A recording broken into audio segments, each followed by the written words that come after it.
দিয়ে এবার কোথায় যাবেন? ভগবান বিষ্ণুর কাছে, যার পাশে লক্ষ্মী থাকেন, সে লক্ষ্মী আমার রাধারানী স্বরূপা।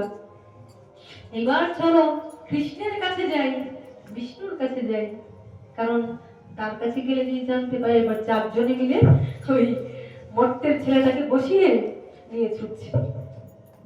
হরি নারায়ণে নারায়ণে হরি হরি হরি নারায়ণে হরি নারায়ণে নারায়ণে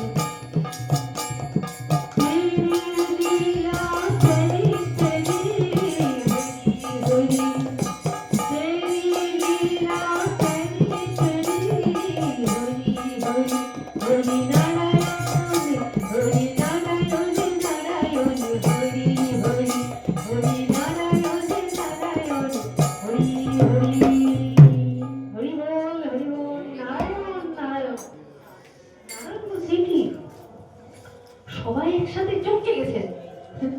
মৃদু নারায়ণ হাসছেন, আর উনি তো ছোট সবার মধ্যে। নারায়ণ মৃদু হাসছেন, দেখো তোমরা খুব অহংকার করো যে ব্রহ্মলোক পেয়েছ, কৈলাসে আছো, তুমি যমরাজ সবার বিচার করো, কিন্তু আমার ভক্ত কত বড় চতুর দেখো। তাই যেজন কৃষ্ণ ভজে সে বড় চতুর, আর সে শুধু কৃষ্ণ নয়, সে রাধারানীর চরণ আশ্রয় করে ফেলেছে। আমার ভক্ত কি করতে পারে দেখেছ? এবার নারায়ণ একটু হেসে বলছে কি হয়েছে সমস্যা? বলে আর বলবেন না, স্বর্গে এদিক দিয়ে মৃত্যু হচ্ছে, জমালে এত লাইন পড়ে গেছে, কিন্তু আমি তো বিচার করতে পারছি না, আমাকে ছুটে আসতে বলে এখানে। ব্রহ্মা বলছে আমার ব্রহ্মলোকের কাজ শেষ, আমি এখানে আসছি। এক মর্তের মানুষ আমাদের এই অবস্থা করছে। দেবাদিদেব মহাদেব বলছেন আমি তার ধ্যানে বিভোর হয়ে থাকি, আমার ধ্যান ভঙ্গ। রাধারানী রাধার নামের কি মাহাত্ম্য আমি তো জানি না। নারায়ণ বলছে আচ্ছা তোমরা এখনো রাধা নামের কি মাহাত্ম্য জানো না? বলে না জানি না। বলে তোমরা এই জমালয় থেকে এলে ব্রহ্মলোকে, ব্রহ্মলোক থেকে এলে কৈলাসে, স্বর্গে, স্বর্গে জমালয় থেকে এলে স্বর্গলোকে, স্বর্গ থেকে এলে ব্রহ্মলোকে, ব্রহ্মলোকে থেকে এলে কৈলাসে, কৈলাস থেকে এখন কোথায় এলে?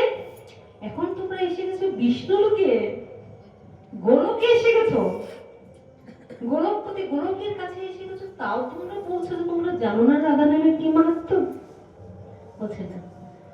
বলে তোমাদের সবাইকে জয় রাধে, তোমাদের সবাইকে দাস করে ওই মর্তের একটা মানুষ তোমাদের নিয়ে চলে এলো বৈকুণ্ঠে, গোলকে। তাহলে তার কত বড় ক্ষমতা রাখে যে তোমাদের সবাইকে, তোমরা তোমাদের কাজে মগ্ন হয়ে থাকো, আমার কাছে আসতে পারো না, আর তার কি ক্ষমতা সব খুলে নিয়ে গোলকে চলে আসছে, ব্রহ্মলোকে চলে আসছে, জয় রাধে, বৈকুণ্ঠে চলে আসছে বিষ্ণু।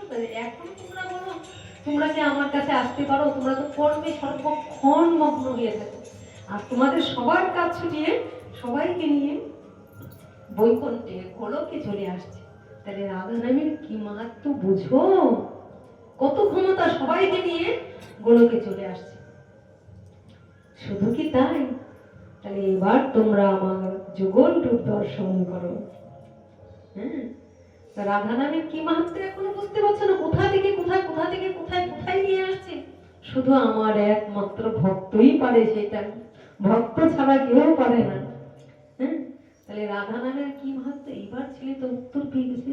আহা, সারা জীবন আমি এমন করেছি, আমি সাধুগুরুর এত নিন্দা করেছি, আমি ভগবানের নাম করিনি।